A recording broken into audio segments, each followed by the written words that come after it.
صفوں میں مل کر کھڑا ہونے کا حکم. رسول اللہ صلی اللہ علیہ وسلم نے فرمایا سووا صفوفکم فإن تسویۃ الصفوف من اقامت الصلاۃ. اپنی صفوں کو برابر کرو. بلا شبہ صفوں کا برابر کرنا نماز کے قائم کرنے میں سے ہے. صف کی درستگی اقامت صلاۃ کا حصہ ہے. قرآن حکیم میں ہے وَأَقِیمُوا الصَّلَاةَ، اور نماز قائم کرو. تو قائم کرو کا معنی کیا ہے؟ یعنی ارکان اور سنن کی تعدیل. تعدیل کا مطلب اطمینان سے ادا کرنا، ہر ایک کو اس کا حق دینا. تعدیل کا لفظ کس سے ہے؟ عدل سے ہے. عدل کس کو کہتے ہیں؟ انصاف کو. اور نماز میں انصاف سے مراد کیا ہے؟ یا برابری سے مراد کیا ہے؟ کہ ہر رکن اس کا اپنی اپنی جگہ صحیح طور پر ادا ہو، ایک دوسرے میں ملا ہوا نہ ہو. سنن کی تعدیل اور رعایت سے نماز پڑھو. رسول اللہ صلی اللہ علیہ وسلم فرماتے ہیں کہ صفوں کا سیدھا کرنا بھی نماز کے قائم کرنے میں داخل ہے. اس سے معلوم ہوا کہ صفوں کا ٹیڑھا ہونا نقصان کا موجب ہے. صفوں کا ٹیڑھا ہونا نقصان کا موجب ہے. کیا نقصان ہے؟ اختلاف کا سبب ہے. صفوں کا بننا، باجماعت نماز پڑھنا اتحاد کا ذریعہ ہے، اور صفوں کا بکھرنا اختلاف کا ذریعہ ہے. رسول اللہ صلی اللہ علیہ وسلم نے فرمایا صفوں کو سیدھا کرو، کیونکہ صف کو سیدھا کرنا نماز کے حسن میں سے ہے. حضرت نعمان بن بشیر رضی اللہ عنہ روایت کرتے ہیں کہ رسول اللہ صلی اللہ علیہ وسلم ہماری صفوں کو ایسا برابر کرتے گویا ان کے ساتھ تیروں کو برابر کرتے ہوں، بالکل سٹریٹ. یہاں تک کہ ہم نے نبی صلی اللہ علیہ وسلم سے صفوں کا سیدھا کرنا سمجھ لیا. یعنی یہ بھی باقاعدہ سیکھا. یہ کام بھی سیکھنے سے تعلق رکھتا ہے. ایک دن آپ جماعت کے لیے کھڑے ہوئے اور تکبیر کہنے کو تھے کہ ایک شخص کو دیکھا، اس کا سینہ صف سے باہر نکلا ہوا ہے. یعنی ویسے لائن میں کھڑا ہے لیکن ذرا سا آگے ہو کر. پس فرمایا اپنی صفوں کو برابر اور سیدھا کرو، ورنہ اللہ تم میں اختلاف ڈال دے گا. یعنی آگے پیچھے نہ ہو. فَتَخْتَلِفْ قُلُوبُكُمْ، ورنہ تمہارے دل بھی مختلف ہو جائیں گے. اور جب دل مختلف ہو جاتے ہیں تو اس کے بعد ہر چیز بکھر کر رہ جاتی. مسلمان اس بہت بڑی قوت سے محروم ہو جاتے ہیں جس کے ذریعے وہ اپنی دنیا کے بے شمار مسائل کا حل پا سکتے ہیں. آج مسلمان کیوں کمزور ہیں؟ غیر متحد ہیں، اتحاد نہیں. جب وہ ٹوٹ گئے، بکھر گئے، کمزور ہو گئے، تو پھر جو چاہے ان پہ جیسے چاہے حملہ کر لے، جہاں سے چاہے جس سے فائدہ اٹھا لے. کیونکہ صف بندی اور دن میں 5 دفعہ صف بنانا کیا سکھاتا ہے؟ ایک ڈسپلن میں آنا. اور کوئی قوم ڈسپلن کے بغیر آگے نہیں بڑھ سکتی. ایک برطانوی وزیر اعظم سے کسی نے پوچھا تھا کہ برطانیہ کی ترقی کا راز کیا ہے، تو اس نے کہا تھا کیو بنانے میں، لائن بنانے میں. کہ یہ کہیں بھی اکٹھے ہو فوراً لائن بناتے ہیں، اور یہ عملی مظاہرہ ان کے ہاں ہر جگہ دیکھا جا سکتا ہے. اور ہم ہر جگہ بھیڑ ہوتے ہیں، بھیڑ. چاہے ہم کلاس میں بیٹھے ہوں تو بھی ایک بھیڑ نظر آئیں گے، چاہے ہم دروازے سے نکل رہے ہوں تو بھی بھیڑ. ہم میں سے جس کا جو جی چاہتا ہے جہاں جی چاہے کھڑا ہو جائے، جہاں جی چاہے بیٹھ جائے رستے میں، جہاں جی چاہے ہم 2 اور لوگوں کو بھی ساتھ ملنا جلنا شروع کر دیں. کیونکہ شعور کی کمی ہے نا. ہم جانتے ہی نہیں کہ ہمارے اس عمل سے کتنے لوگ تکلیف میں مبتلا ہو گئے، کتنے لوگ مشقت میں پڑ گئے. اگر ہم راستے میں صرف اپنے جوتے تلاش کرنے کے لیے راستہ روک کے کھڑے ہو جائیں، یا خود وہیں کھڑے ہو کے پہننا شروع کر دیں اور پیچھے کی ساری لائن کو روک دیں، اور پھر دوسرا شخص لائن توڑ کے گھس کے باہر نکلنے کی کوشش کرے، اس کو پش کرو، اس کو دھکا دو، تو نتیجہ کیا نکلے گا؟ مذکورہ حدیث کی روح سے صفوں کا سیدھا کرنا نہایت ضروری ہے. اقامت ہو چکنے کے بعد جب صفیں سیدھی، درست اور برابر ہو جائیں تو پھر امام کو تکبیر اولیٰ کہنی چاہیے. کب کہنی چاہیے؟ ہاتھ کھڑا کر کے بتائیں. جی، جب صفیں درست اور برابر ہو جائیں اس وقت امام کو تکبیر کہنی چاہیے. اس سے کیا پتہ چلتا ہے کہ یہ امام کی ذمہ داری میں سے ہے کہ صف سیدھا کرے. اور یہ صرف مسجد کے اندر نہیں بلکہ کلاس روم کے اندر بھی کس کی ذمہ داری ہے؟ استاد کی ذمہ داری ہے. کسی بھی جگہ کہیں پر بھی آپ ہوں، جو بھی ذمہ دار ہیں ان سب کی ذمہ داری ہے کہ جو بھی لوگ ان کے ماتحت ہیں ان سب کو ایک ڈسپلن میں رکھیں، ایک ترتیب میں رکھیں. اور یہی ترتیب ہماری زندگی میں اگر آتی ہے تو ہی ہم اپنے وقت کا بھرپور اور صحیح استعمال کر سکتے ہیں. اگر آپ اپنی کتابیں ترتیب سے نہیں رکھتے، اپنے کاغذ ترتیب سے نہیں رکھتے، اپنے قلم، ہر چیز جو آپ سے متعلق، اپنے لباس، اپنے کپڑے، جو بھی آپ سے متعلق چیزیں ہیں ان میں اگر ترتیب آپ نہیں رکھتے تو آپ کا آدھا وقت کس میں ضائع ہو جائے گا؟ چیزوں کو ڈھونڈنے میں، یا پھر نہ ملنے کی صورت میں فرسٹریشن، نہ ملنے کی صورت میں غلط چیز کے استعمال میں.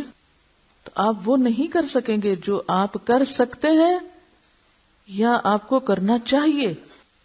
بعض لوگ لکھتے وقت بھی بالکل بے اعتدالی کو ثبوت دیتے ہیں. کوئی لائن کے اوپر لکھ رہے ہیں، کوئی لائن کے بیچ میں لکھ رہے ہیں، کوئی گیپ چھوڑ کے لکھ رہے ہیں، بس لکھتے چلے جا رہے ہیں، اس لیے کہ اصل مقصود ان کے نزدیک لکھنا ہے. یہ نہیں دیکھنا کہ پیراگراف بنا ہے یا نہیں، لائن کہاں سے شروع ہو رہی ہے، کہاں اینڈ ہو رہی ہے. کیونکہ کسی چیز میں ترتیب ہے ہی نہیں.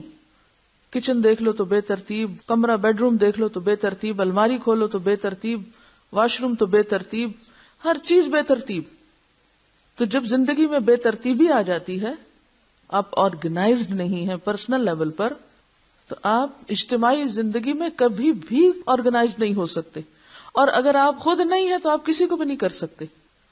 اور پھر دین کا کام، یعنی اللہ کی مسجد سے ترتیب شروع ہوتی ہے، اللہ کے گھر سے ترتیب شروع ہوتی ہے، قبلہ ترتیب قائم کرنے کے لیے ہے. تو یہ ترتیب اگر ہمارے دین کے پہلے رکن سے شروع ہو رہی ہے تو اس کا دائرہ کار کہاں تک پھر جاتا ہوگا؟ آخر تک. ہر چیز میں ترتیب. تو آج ہمیں صرف نماز میں نہیں بلکہ اپنی زندگی کی باقی تمام چیزوں کا جائزہ لینا ہے. اپنی ساری بلانگنگس، اپنے دراز، اپنے الماری، اپنے کپڑے، اپنے ہر چیز. اور اگر آپ ایک دن میں سب کچھ نہیں کر سکتے تو دن مقرر کر لیا کریں. آج کے دن میں اپنی الماری ٹھیک کروں گی، آج کے دن کچن کی ترتیب. کیونکہ ایسا شخص جو چیز اٹھاتا ایک جگہ سے ہے رکھتا دوسری جگہ ہے، وہ کس قدر اذیت کا باعث بنتا ہے دوسروں کے لیے بھی. یعنی وہ صرف اپنا وقت ضائع کرنے کا مجرم نہیں، وہ سارے متعلقین کا وقت ضائع کرنے کا مجرم ہے. علامہ اقبال کہتے ہیں، مسلمانوں میں خون باقی نہیں ہے، محبت کا جنون باقی نہیں ہے. جس میں خون نہ ہو وہ کون ہوتا ہے؟ اگر آپ کے جسم سے خون نکل جائے ایک مطلوبہ مقدار سے تو کیا ہوتا ہے؟ مر جاتے نا. خون نکلنے سے مرتے ہیں کہ نہیں؟ وہ کہتے ہیں مسلمانوں میں خون باقی نہیں ہے، محبت کا جنون باقی نہیں ہے. یعنی کسی کام کے کرنے کے پیچھے جذبہ ہی نہیں کوئی. وجہ کیا ہے؟ صفیں کج، صفیں ٹیڑھی ہیں، دل پریشان. جب کوئی چیز ترتیب سے نہیں تو آپ کیا نظر آئیں گے؟ پریشان ہی نا. کوئی کام آپ نے کیا ہی نہیں تو آپ کو پریشانی ہی ہوگی. آپ کو یہ نہیں پتا آپ کو پہلے کیا کرنا ہے، بعد میں کیا کرنا ہے، اس کے بعد کیا کرنا ہے. نہ آپ کے اوقات کی ترتیب ہے، نہ آپ کے لباس کی ترتیب ہے، نہ آپ کے بالوں کی ترتیب ہے، نہ آپ کے کاموں کی ترتیب ہے. تو پھر کبھی کوئی کوسے گا آپ کو، کبھی کوئی پوچھے گا آپ کو، تو نتیجہ کیا ہوگا؟ دل پریشان رہے گا سارا وقت. شوہر گھر میں آئے گا تو وہ دو سنائے گا کہ تم نے یہ کام کیوں نہیں کیا. بچے ہیں تو وہ سر کھائیں گے یہ کام کیوں نہیں ہوا ہمارا.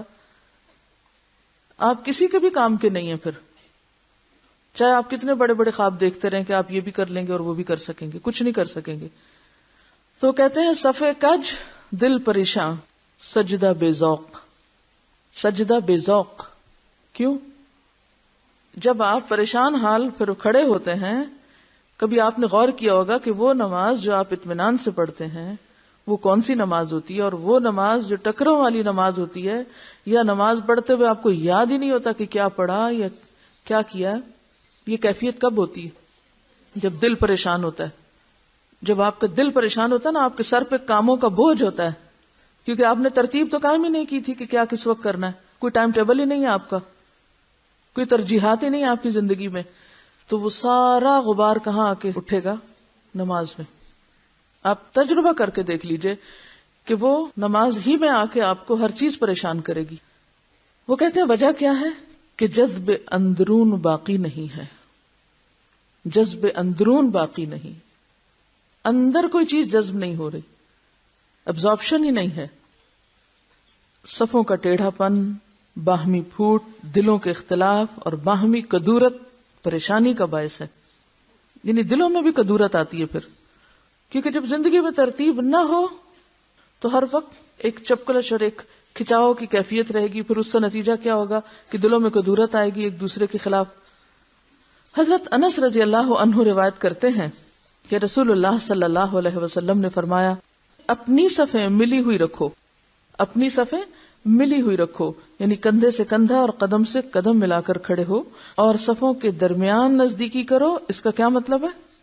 ایک صف اور دوسری کے درمیان اتنا فاصلہ نہیں ہونا چاہیے کہ ایک کمرے کے اگلے سے بن جائے اور ایک پچھلے میں، اور بیچ میں پورے کمرے کا فاصلہ ہو. نہیں، ایک صف سے دوسری صف کے بیچ میں اتنا ہی گیپ ہو کہ پچھلی صف کے لوگ آسانی سے سجدہ کر سکیں.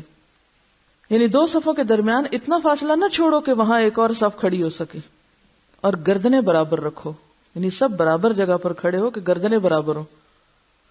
قسم ہے اس ذات کی جس کے ہاتھ میں میری جان ہے، تحقیق میں شیطان دیکھتا ہوں، میں شیطان کو دیکھتا ہوں جو صف کے شگافوں میں داخل ہوتا ہے گویا کہ وہ بکری کا سیاہ بچہ ہے. یعنی نماز کے وقت وہ پھر خوب بیچ میں گھومتا پھرتا ہے. آپ ذرا تصور کریں کہ آپ جماعت کے لیے کھڑے ہیں اور کوئی چھوٹا سا بچہ ہے، وہ مسجد میں کبھی کسی کے آگے سے گزرتا ہے، کبھی کسی کے پیچھے سے، کبھی ادھر سے کبھی ادھر سے. کیا ہوتا ہے نماز میں؟ کسی کا دھیان لگے گا؟ نہیں. اسی طرح شیطان سیاہ بکری کے بچے کی طرح صفوں کے بیچ میں گھومتا پھرتا رہتا ہے. جب وہ گھومتا ہے تو پھر نماز میں خشوع و خضوع کہاں سے آئے گا؟ پھر توجہ کہاں سے آئے گی؟ ایسے لوگ اکٹھی نماز پڑھ کے بھی آپس میں نہیں جڑیں گے.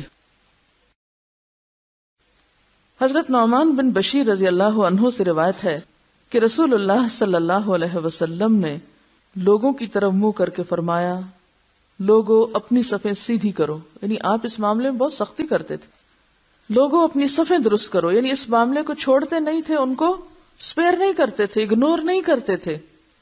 لوگوں اپنی صفیں برابر کرو. اب آپ دیکھیے 3 دفعہ آپ نے فرمایا، لوگوں صفیں سیدھی کرو، صفیں درست کرو، صفیں برابر کرو.